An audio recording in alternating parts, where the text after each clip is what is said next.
Boa tarde.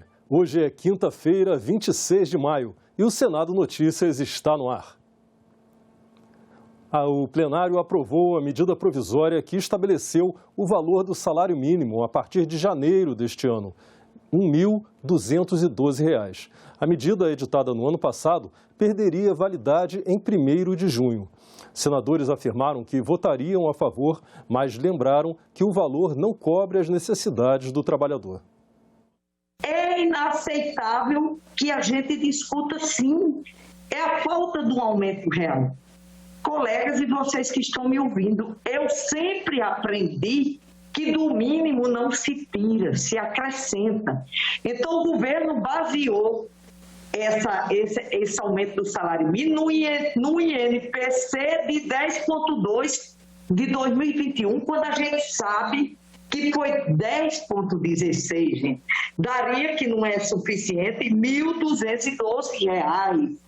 São 57 milhões de trabalhadores nesse país que recebem o salário mínimo.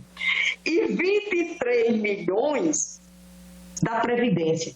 Isso movimenta a economia, principalmente dos pequenos e médios municípios. A fome no Brasil bateu o recorde mundial de 36%. Nada é mais humilhante. E na informação, sabe quem mais passa fome no Brasil? Mulheres. Nós temos que referendar, porque quem define esses números é o Poder Executivo. Se mudarmos algo aqui nos cálculos, teremos problemas e, de repente, vetos. Então, é uma questão de já estar em vigor este salário. E o que nós temos que nos debruçar é sobre uma solução da doravante. O plenário aprovou também a medida provisória que garante distribuição de cestas básicas às comunidades quilombolas. Para isso, o texto abre crédito extraordinário de R$ 167 milhões ao Ministério da Cidadania.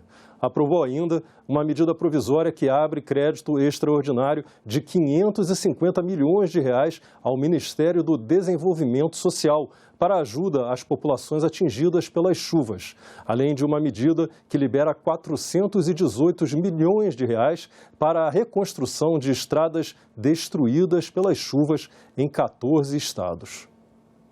A Comissão de Educação aprovou na manhã de hoje a Lei Geral do Esporte. Aprovado o relatório que passa a constituir... A votação foi comemorada por representantes de organizações esportivas, atletas, ex-atletas e profissionais de educação física.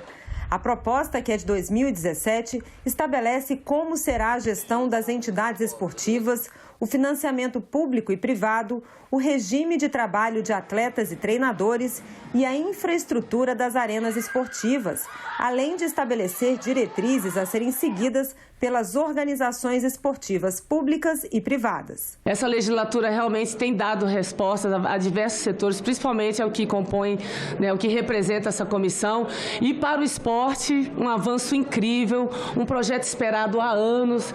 Eu quero demais agradecer a todos da comissão, todos os membros dessa comissão.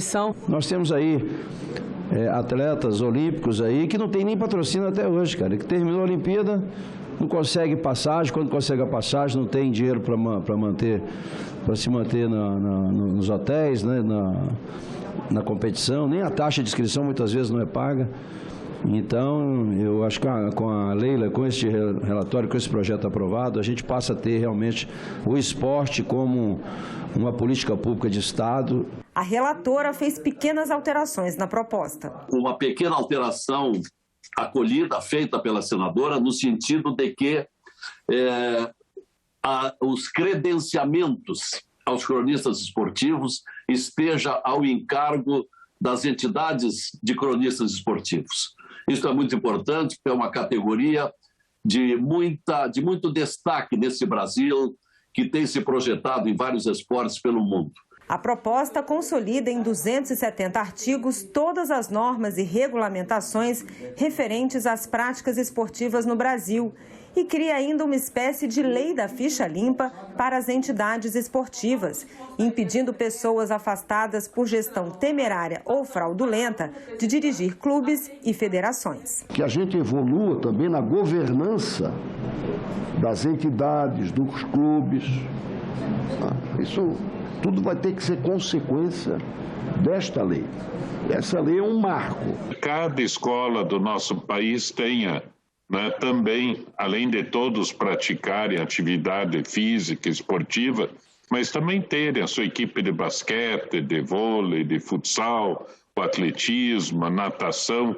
Isso auxilia tremendamente todo o processo educacional, a sensibilidade, a construção de cidadãos de paz. Eu quero nos autoparabenizar, se os senadores pedem a mim, porque nessa legislatura nós conseguimos alguns feitos que eu julgo muito significativos. Foi aprovado um requerimento para que esse projeto da Lei Geral do Esporte tenha urgência para votação em plenário. Na reunião de hoje, a Comissão de Educação também aprovou a inclusão do nome do militar e político paraense Lauro Nina Sodré e Silva no livro de Heróis e Heroínas da Pátria. O presidente do Senado comentou hoje um projeto aprovado quarta-feira pela Câmara dos Deputados que prevê um teto de 17% para o ICMS dos combustíveis e da energia elétrica. Esse projeto vem sendo criticado por governadores que temem perda na arrecadação. Pacheco disse que os estados serão ouvidos e que o consumidor não pode ser sacrificado. Há um intuito comum da Câmara e do Senado na busca para a redução do preço dos combustíveis. São muitas as iniciativas, obviamente nós não queremos impor sacrifício além da conta a nenhum ente federado ou nenhum personagem dessa história, nem estados, nem governo federal, nem Petrobras, mas todos têm que colaborar. Então essa é a intenção de nós encontrarmos um ponto comum, como deve ser a colaboração do governo federal, dos estados, da Petrobras, do Congresso Nacional, dentro desse intuito para conter o aumento do preço do combustível, que é muito nocivo para o consumidor brasileiro, para a produção do país, pressiona e tensiona muito a inflação. Então, essa é a nossa intenção, né, de convergir todos os esforços para resolver esse problema. E uma das iniciativas, das muitas que já aconteceram e estão por acontecer, é essa que foi aprovada na Câmara dos Deputados e nós vamos dar, repito, a devida importância ao projeto. A cada dia, de norte a sul do Brasil, gente que precisa recorre a um servidor público essencial para que a justiça seja feita, o defensor público. Nesta quinta-feira, o Congresso Nacional realizou sessão solene para celebrar o Dia das Defensoras e dos Defensores Públicos, que é comemorado em 19 de maio. O Brasil das periferias luta pela sobrevivência, por saúde, educação, segurança e justiça. Que Brasil é esse? Temos pelo menos 86 milhões de irmãos e irmãs em situação de extrema vulnerabilidade econômica e social. E muitos sequer buscam qualquer ajuda jurídica, senador, pois compreendem a sua própria existência como algo ilegal, que é um absurdo. E muitos outros, de tantos nãos do Estado e de tantas portas que já lhes foram fechadas, não acreditam na justiça, vivendo fora de uma experiência cidadã. Neste exato momento, enquanto aqui celebramos a Defensoria Pública no Parlamento, centenas e milhares de brasileiros e brasileiras adentram as instalações da Defensoria Pública para lá receberem orientação jurídica, assistência jurídica e judiciária, apoio psicológico e apoio à assistência social. Também nesse exato momento, centenas de defensores e defensoras públicas mobilizam-se nos fóruns, realizando as audiências e buscando a justiça em todas as suas acepções. Há 8 anos eu cheguei numa cadeira de roda, cego, com um tumor de 8 centímetros no meu cérebro, batendo na porta da Defensoria de Brasília. Eu tinha 2 certezas, que eu ia morrer e que eu ia lutar para morrer com dignidade. É difícil encontrar um defensor público? Não é para ser.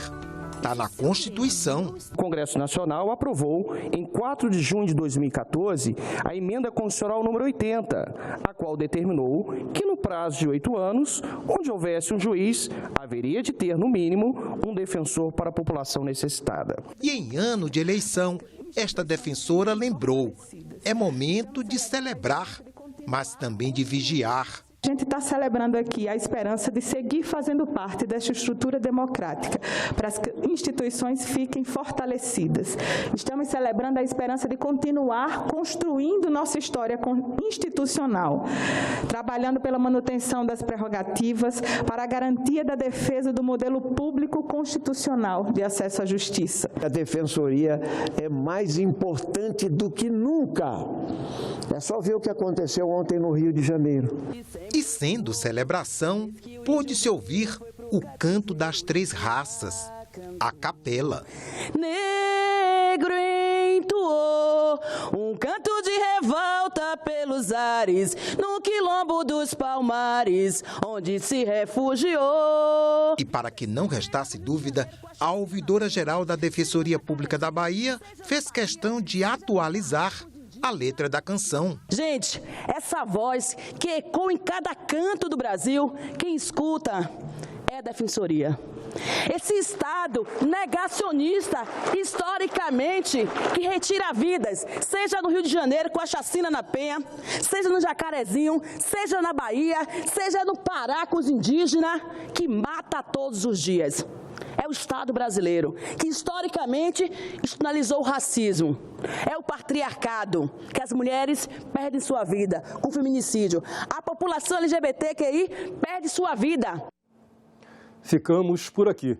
Você pode rever as reportagens desta edição na nossa página na internet, senado.leg.br/tv.